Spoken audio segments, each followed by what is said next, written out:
الذی یسیرکم فی البر والبحر،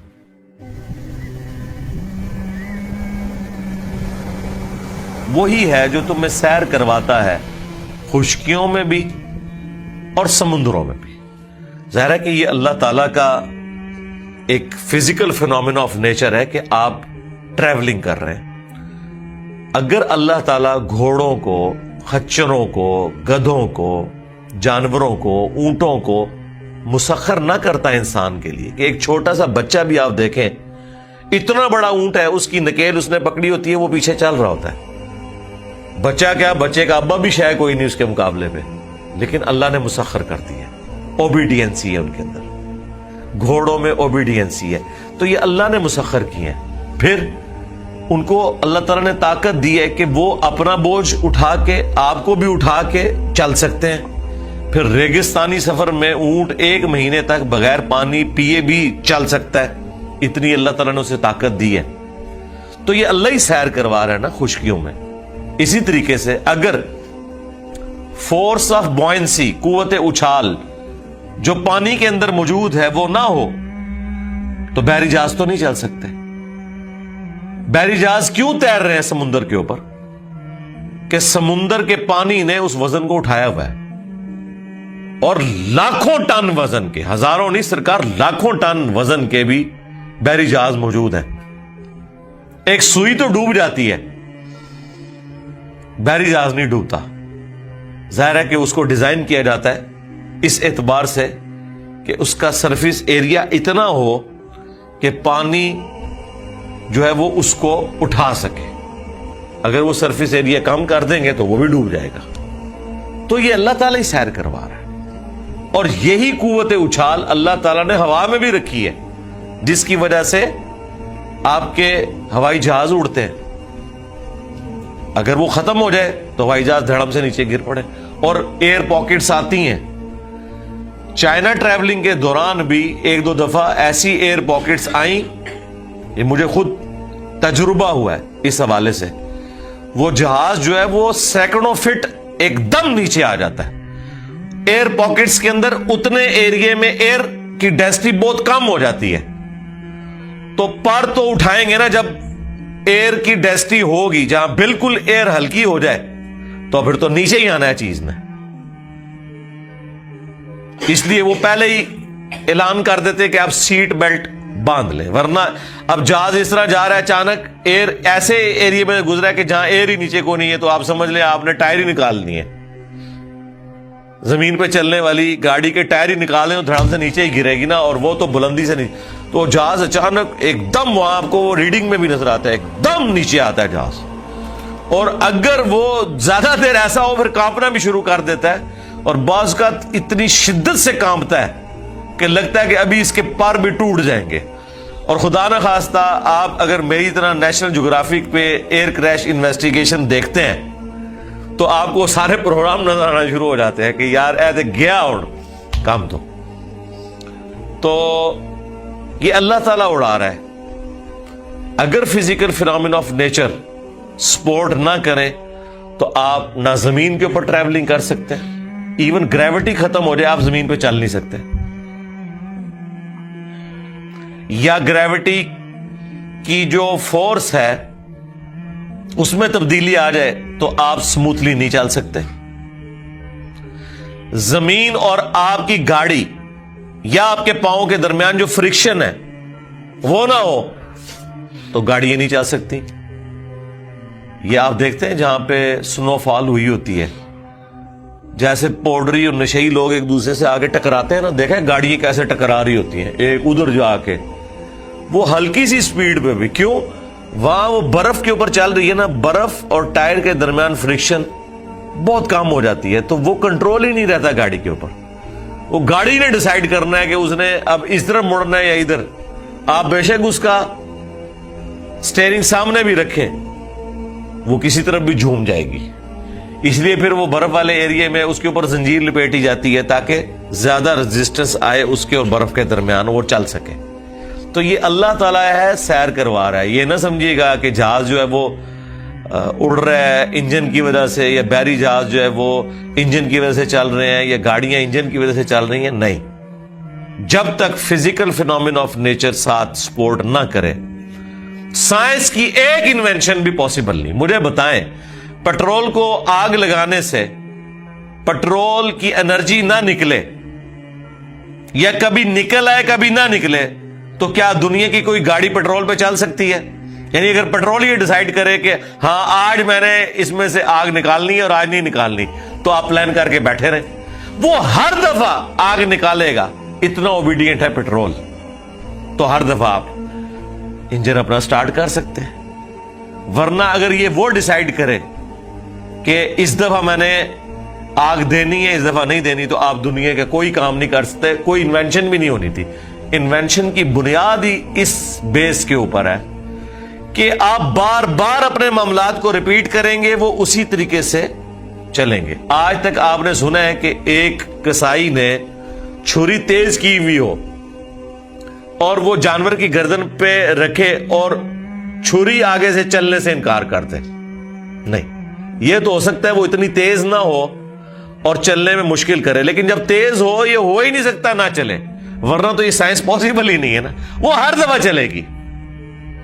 اس طرح جو ٹوکا رکھا ہوا ہے, علماء والا ٹوکا نہیں, یہ جو کسائیوں والا ٹوکا, وہ انہوں نے تیز کیا ہوتا ہے. وہ جتنی دفعہ مارتے ہیں گوشت کے اوپر گوشت دو ٹکڑے ہوتا ہے. کبھی ایسا نہیں ہوتا کہ وہ ٹوکا مارے اور وہ اسے دو ٹکڑے نہ کرے یا اس کو وہ اس طریقے سے کاٹے نہ, ورنہ تو ٹوکا بنانا ہی نہیں تھا سائنٹسٹ نے.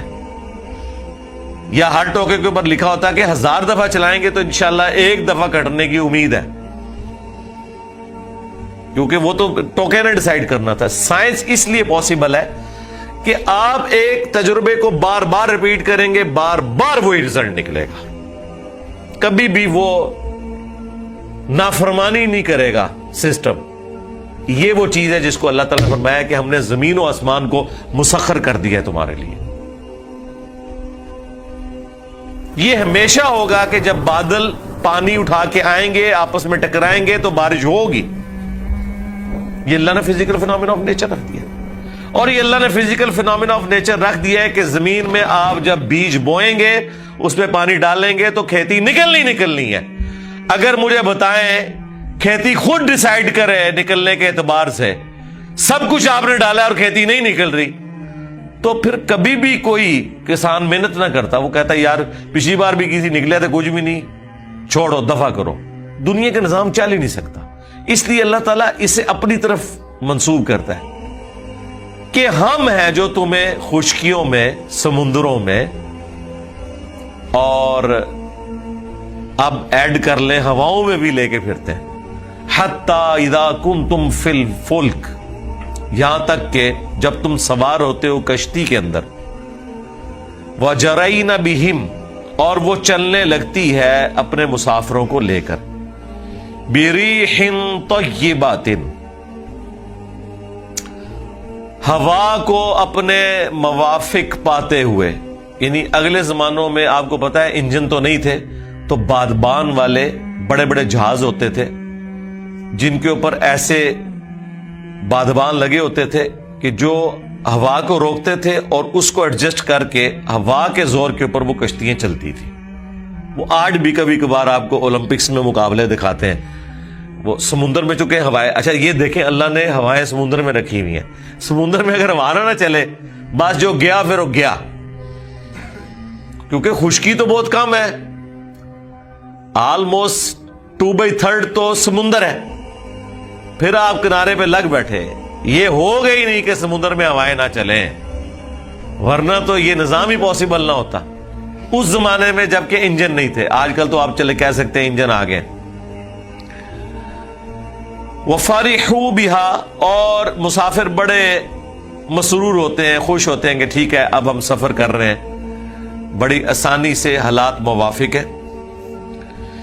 جاءتها ریح عاصف, کہ اچانک تیز ہوا چل پڑتی ہے. یہ ہوا بھی اس وقت تک کمفرٹیبل ہے جب تک کہ اس رفتار پہ رہے. اگر زیادہ ہوگی تو چیخیں چھڑا دے گی. ایون آپ یہ ونڈ ملز دیکھتے ہیں جو بجلی بنانے کے لیے یوز ہوتی ہیں, ونڈ ملز, ہوا سے جو وہ گھومتی ہیں اور بجلی بنائی جاتی ہے. جب ہوا بہت زیادہ تیز ہو جائے نا تو ان کے پر بھی ٹوٹ جاتے ہیں. ایک خاص حد تک ہی اس کو مینج کیا جا سکتا ہے. دیکھیں اللہ تعالیٰ کی بنائی ہوئی نعمت بھی زحمت بن جاتی ہے اگر اللہ تعالیٰ اسے ایک خاص رفتار سے زیادہ کرتے. اس کا مطلب ہے ایک خاص رفتار سے کم ہو تب بھی نعمت نہیں, خاص رفتار سے زیادہ ہو تب بھی نعمت نہیں ہے. کتنا انسان مجبور ہے. ہماری اس ایٹماسفیئر کے اندر آکسیجن نائٹروجن کی جو ریشو پروپورشن ہے, یہ اگر کم زیادہ ہو جائے تو ہم سانس بھی نہیں لے سکتے. زیادہ ہو تب بھی نہیں لے سکتے, کم ہو تب بھی نہیں لے سکتے. انسان کتنا مجبور ہے. اچانک ہوا چل پڑتی ہے, وَجَاءَهُمُ الْمَوْجُ مِنْ كُلِّ مَكَانٍ, اور ہوا کے چلنے کی وجہ سے ہر طرف سے بڑی بڑی موجیں آ جاتی ہیں, گھیر لیتی ہیں اس پورے سسٹم کو.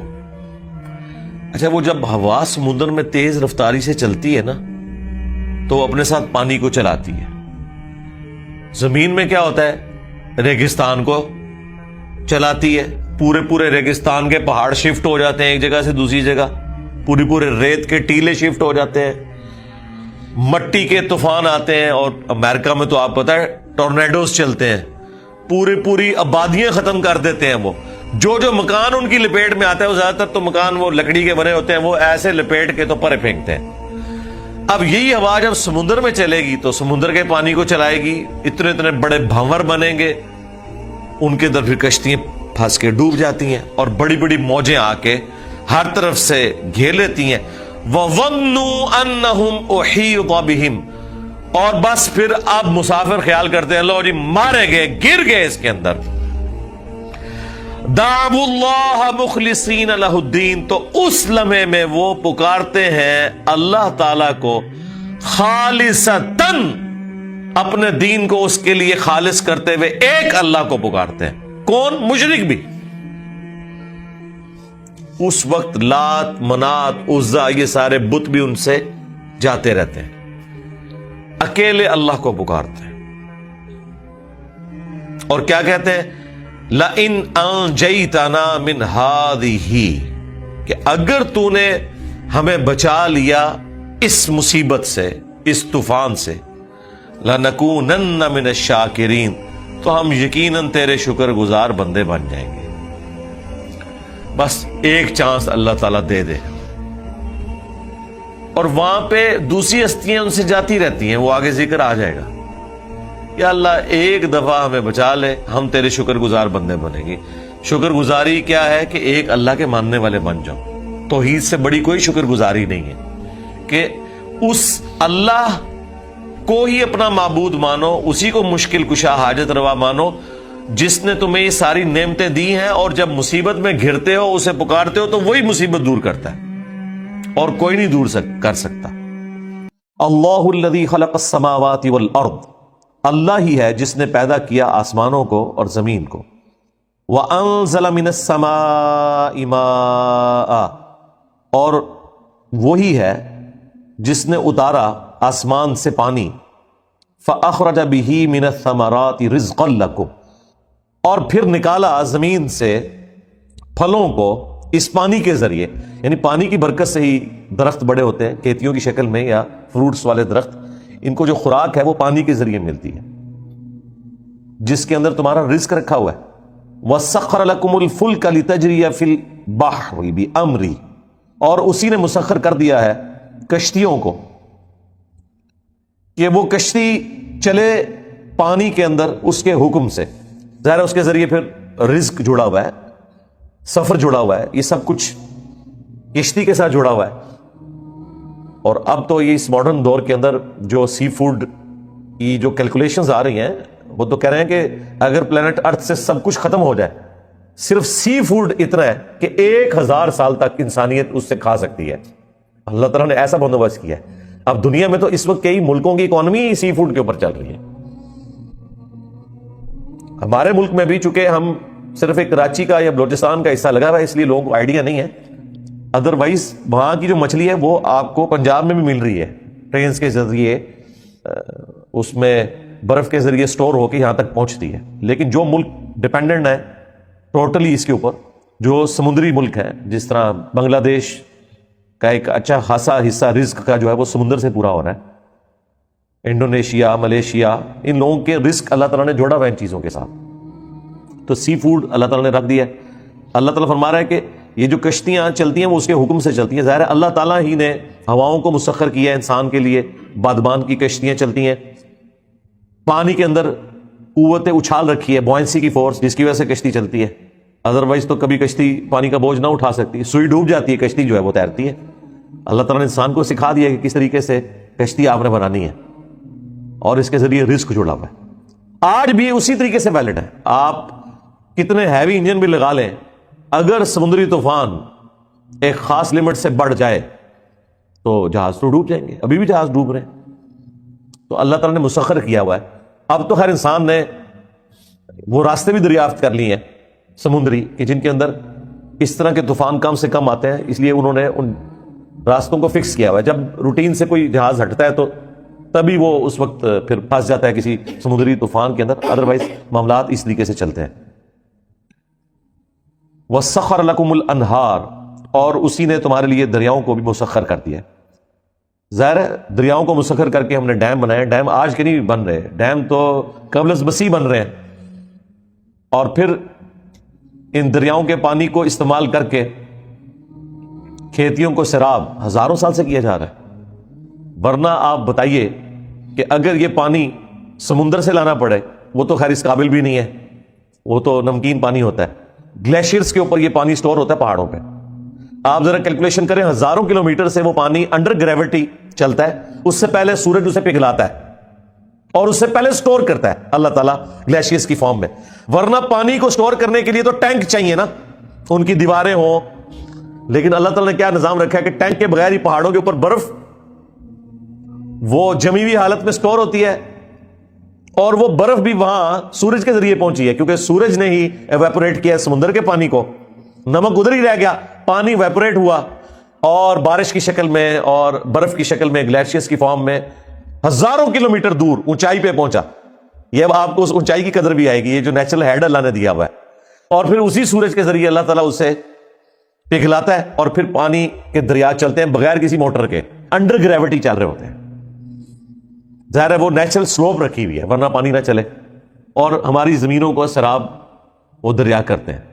اگر ہمیں وہ خود موٹر لگا کے یا جانوروں کے ذریعے پانی بھر کے لانا پڑے تو پھر تو انسان پہاڑوں پہ ہی جا کے رہیں گے، یہاں تو آپ لا ہی نہیں سکتے. تو یہ واٹر سائیکل، یہ بھی اللہ تعالیٰ کے اتنے بڑے بڑے معجزات میں سے. یہ اب اللہ تعالیٰ کی قدرت کی ساری نشانیاں اللہ تعالیٰ گنوا رہا ہے، اور اس کو پھر اللہ تعالیٰ کنکلوڈ کرے گا اس رکوع کی آخری آیت کے اندر. وَسَخَّرَ لَكُمُ الشَّمْسَ وَالْقَمَرَ، اور اسی نے مسخر کر دیا ہے سورج کو بھی اور چاند کو بھی. ویسے تو ہم سورج چاند کو پکڑ نہیں سکتے، نہ ان کے آربٹس کو چینج کر سکتے ہیں. مسخر ہمارے لیے کر دیا ہے، ہماری خدمت میں لگا دیا. دنیا میں جو جاندار ہیں وہ تو مسخر کیے ہیں. ایک چھوٹا سا بچہ بھی اتنے بڑے اونٹ کو نکیل سے پکڑتا ہے تو کتنی شرافت کے ساتھ اونٹ چلتا ہے، حالانکہ اونٹ کی طاقت چھوٹا سا بچہ کیا کر سکتا ہے. یہ مسخر ہوا ہے. البتہ سورج کو اس طریقے سے تو مسخر نہیں کیا ہوا کہ سورج کو ہم خود چلائیں، لیکن اس طریقے سے مسخر کر دی ہے کہ سورج کی برکت سے موسم تبدیل ہو رہے ہیں، بارشیں برس رہی ہیں، گلیشیئرز میں برف سٹور ہو رہی ہے، سورج کی مدد سے وہ پگھل رہی ہے. وہ پانی کے دریا اوپر بھی چلتے ہیں، زمین کے نیچے بھی چلتے ہیں. ہم زمین سے بھی پانی نکالتے ہیں، اوپر کے دریاؤں کو سٹور کر کے ڈیم بناتے ہیں. تو سورج مسخر ہوا ہے. اور اب تو سرکار پاکستان میں لوڈ شیڈنگ کے بعد تو آپ کو پتہ چل گیا ہوگا کہ سورج کیسا مسخر ہوا ہے. ہاں، سولر سیل کے ذریعے بجلی بنائی جا رہی ہے، اور دن بدن یہ اتنا سستا ہوتا جا رہا ہے کہ ایک وقت آئے گا کہ بجلی کوئی مسئلہ نہیں رہے گی. ہم غریب ملکوں کا، امیر ملکوں کا تو ابھی بھی کوئی مسئلہ نہیں ہے، کیونکہ وہاں قیامت کی نشانیاں ذرا دیر سے پوری ہوں گی. یہاں پہلے ہی قیامت کی نشانیاں آ گئی ہوئی ہیں، سو کارڈ جو ہم نے بنائی ہوئی ہیں. تو یہ مسئلہ اللہ تعالیٰ نے حل کر دیا. انسانیت سوچ رہی تھی کہ تیل 2050 تک ختم ہو جانا ہے زمین سے، تو گاڑیاں کیسے چلیں گی، ہوائی جہاز کیسے اڑیں گے. انرجی کی ایک آلٹرنیٹو چیزیں موجود تھی، ونڈ انرجی بھی، سولر انرجی بھی. مسئلہ آ رہا تھا اسے سٹور کیسے کریں. اب دیکھیں وہ لیتھیم کی جو بیٹریز ہیں، ابھی تو نیکسٹ ٹیکنالوجی کو اس سے اوپر بھی آئے گی، اور آہستہ آہستہ یہ معاملات سیٹل ہو جائیں گے. اللہ تعالیٰ نے یعنی جو قرآن میں فرمایا نا کہ ہم نے زمین کے اندر سارے اسباب رکھ دیے مخلوقات کے لیے، ہمارے آباء و اجداد نے تو سوچا ہی نہیں تھا کہ اتنا کچھ زمین میں رکھا ہوا ہے اللہ تعالیٰ نے جو ایکسپلور ہوگا، وہ وقت کے ساتھ ہوتا جا رہا ہے۔ تو سورج مسخر ہوا ہے، ورنہ اگر سورج اپنی مرضی کرنا شروع کر دے کہ ایک دن آپ سولر پلیٹ بنائیں، اگلے دن وہ کہ میں اس مٹیریل سے تو فوٹونز کو ٹریول ہی نہیں کرواؤں گا، کوئی نئی پلیٹ بناؤ، تو دنیا کی کوئی ٹیکنالوجی کامیاب ہو ہی نہیں سکتی۔ اگر پیٹرول انجن بنایا انسان نے تو پیٹرول کی پرفارمنس کے اوپر بنایا ہے۔ اگر پیٹرول کہنے جی آج تو میں اتنی ہیٹ کے اوپر آن ہو رہا ہوں، اگلی دفعہ آپ نے بڑا پلگ لگانا ہے، تو آپ روزانہ پلگ ہی چینج کرتے رہیں۔ تو یہ جتنے فزیکل فینومینا آف نیچر ہیں یہ اللہ تعالیٰ نے انسان کے لیے مسخر کیے ہیں، خواہ انسان ڈائریکٹ انہیں کنٹرول کرے یا ان کے ذریعے نفع اٹھائے، بہرحال یہ اللہ تعالیٰ نے سب کچھ مسخر کر دیا۔ وَسَخَّرَ لَكُمُ الشَّمْسَ وَالْقَمَرَ دَائِبَيْنِ، اور سورج کو اور چاند کو مسخر کر دیا ہے جو برابر چل رہے ہیں، ان کے ذریعے ہم لیونر ایئرز اور سولر ایئرز کا بھی اپنا معاملہ لے کے چلتے ہیں۔ یہ تو اگلے زمانوں میں بھی ہوتا تھا، اور اب تو کئی اور چیزیں سامنے آ گئی ہیں۔ ایون آپ چاند کی 14ویں رات کو اگر اپنی سولر پلیٹس کی کیلکولیشن دیکھیں نا، تو کچھ واٹس وہ بنا رہی ہوتی ہے اس وقت بھی، کیونکہ روشنی کی وجہ سے بنا رہی ہوتی ہے نا۔ چاندنی راتوں میں بڑے تھوڑے سے، میرے پاس جو 7-8 KVA کا سسٹم لگا ہوا ہے، تقریباً 15 سے 20 واٹ وہ چاند کی رات میں بھی بناتا ہے، تو بہت بڑا ایک فگر اس اعتبار سے تو ہے 20 واٹ۔ اگر بہت بڑے لیول کے اوپر آپ دیکھ رہے ہیں کہ جس طرح چائنا کے اندر پہاڑوں کے اوپر انہوں نے جس طرح جنگلات ہو گئے ہوتے ہیں اس طرح پلیٹیں لگائی ہوئی ہیں، تو جہاں پہ گیگا واٹس کے اندر یہ سسٹم لگے ہوئے ہیں وہاں تو ہزاروں واٹ تو پروڈیوس ہو ہی جائیں گے نا چاند کی روشنی میں بھی۔ تو یہ سب کچھ وہ حصہ مسخر ہوا ہے جو آج سائنس کی برکت سے ہمیں پتہ چل رہا ہے۔ اگلے زمانوں کے لوگ تو بس یہ کہتے تھے اچھا چاند گول ہو گیا، 14ویں تاریخ آ گئی، اب یہ ہاف ہو گیا، یہ 21ویں آ گئی، اور یہ کم ہوتے ہوتے یہ، اور پھر 7 تاریخ آئے گی تو یہ سیمی سرکل ہوگا، سرکل میں 14 ہو جائے گی، اور یوں ایک آسمانی کیلنڈر کے طور پہ اسے دیکھتے تھے۔ سورج کو بھی آسمانی کیلنڈر کے طور پہ لوگ دیکھتے تھے کہ سورج ادھر آیا زور کا وقت ہو گیا ہے، اب یہ غروب آفتاب ہو گیا ہے، بس یہ تھا ٹوٹل۔ یا گوشت کو آپ سکھا لیتے تھے سٹور کرنے کے لیے، کیونکہ برف والی ٹیکنالوجی تو نہیں تھی، تو گوشت کو خشک کیا جاتا تھا، اس کی باریک سی وہ لیئرز کاٹ کے۔ آج بھی جو غریب لوگ ہیں اسی طریقے سے ان کے پاس فریج نہیں ہے، اور وہ ایسا سٹور ہوتا ہے آپ بے شک 6 مہینے بعد استعمال کریں بالکل تازہ ہو جاتا ہے وہ، اسے وہ سورج کی روشنی میں سکھاتے ہیں۔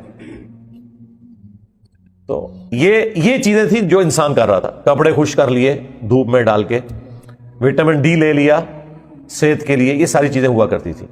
لیکن اب جو کچھ آپ کو پتہ چل رہا ہے، ابھی پتہ نہیں اور کتنا کچھ سائنس کی برکت سے پتہ چلے گا۔ وَسَخَّرَ لَكُمُ اللَّيْلَ وَالنَّهَارَ، اور اس نے تمہارے لیے مسخر کر دیا ہے رات کو بھی اور دن کو بھی۔ اب یہ ہمارے کنٹرول میں نہیں، یعنی ہماری خدمت میں لگا دی ہے، رات دن رات دن۔ اور انسان کے ساتھ کیا کمزوری اللہ نے اٹیچ کر دی ہے کہ 24 گھنٹے میں ایک دفعہ اگر آپ نیند پوری نہ کریں، اگلے 24 گھنٹے میں آپ کی مشین پرفارم ہی نہیں کر سکتی۔ اس لیے یہ رات دن کا سسٹم بہرحال انسان کو مجبور کرتا ہے۔ دیکھیں جس طرح سورج غروب ہوتا ہے فوراً ٹینشن شروع ہو جاتی ہے کہ رات ہو گئی ہے، رات کو گھر پہنچنا چاہیے۔ آپ مجھے بتائیں اگر سورج ایک دن تو 5 بجے غروب ہو رہا ہے، اگلے دن رات کو 10 بجے ہو، تو ہمارا تو سارا ٹائم ٹیبل ہی ڈسٹرب ہو جائے گا۔ اگلے دن صبح جلدی نکل آئے پھر کیا کریں گے؟ یہ سب کچھ جو روٹین کے مطابق چل رہا ہے، اس کی وجہ سے ہی ہم نے اپنے سارے معاملات کو سیدھا رکھا ہوا ہے۔ ادروائز تو ہم اپنے معاملات کو لے کے نہیں چل سکتے، نہ معاش کا سلسلہ نہ آرام کا سلسلہ۔ تو اللہ تعالیٰ فرما رہا ہے یہ ساری چیزیں ہم نے تمہارے لیے مسخر کی ہیں۔ وَآتَاكُم مِّن كُلِّ مَا سَأَلْتُمُوهُ، اور اس نے ہر چیز تمہیں عطا فرما دی ہے جو بھی تم اس سے سوال کرتے ہو، یعنی تمہارے لیے ریسورسز رکھ دیے۔ وَإِن تَعُدُّوا نِعْمَتَ اللَّهِ، اور اگر تم اللہ کی نعمتوں کو گننا شروع کر دو، لَا تُحْصُوهَا، تم کبھی بھی ان کا شمار نہیں کر سکتے۔ یہ کنکلوژن ہے۔ بھئی کتنی گنوائی جائیں، یہ موٹی موٹی جو گنوائی ہیں نا، ان کی باریکیاں بھی گننی شروع کریں تو پھر وہی بات ہے جو اللہ تعالیٰ نے سورۃ الکہف میں اور سورہ لقمان کے اندر فرمائی ہے کہ اگر زمین کے سارے درخت جو ہیں یہ کلمے بن جائیں، سمندر جو ہے وہ سیاہی بن جائے، اور 7 سمندر اور بھی شامل ہو جائے، پھر بھی اللہ تعالیٰ کے کلمات ختم نہیں ہو سکتے۔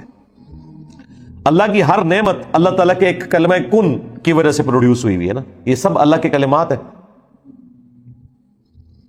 ان الانسان لظلوم کفار، بے شک انسان جو ہے وہ ظالم ہے، زیادتی کرنے والا ہے، اپنے اوپر ہی، اللہ پہ نہیں۔ اور ناشکرا ہے، سب سے بڑی زیادتی کرتا ہے شرک کر کے۔ نعمتیں اللہ نے دی ہیں اور ان کو مخلوقات کی طرف منسوب کر دیتا ہے۔ اسی لیے کہا گیا ان الشرک لظلم عظیم، بے شک شرک جو ہے یہ سب سے بڑا ظلم ہے، کہ آپ کسی چیز کو اللہ کے مقابلے پہ کھڑا کر دیتے ہیں یا اللہ تعالیٰ کو اس کے مقام سے گرا کے نعوذ باللہ مخلوق کے مقام پہ لے آتے ہیں، یہ ظلم ہے۔ اللہم اعننا علی ذکرک و شکرک و حسن عبادتک، آمین۔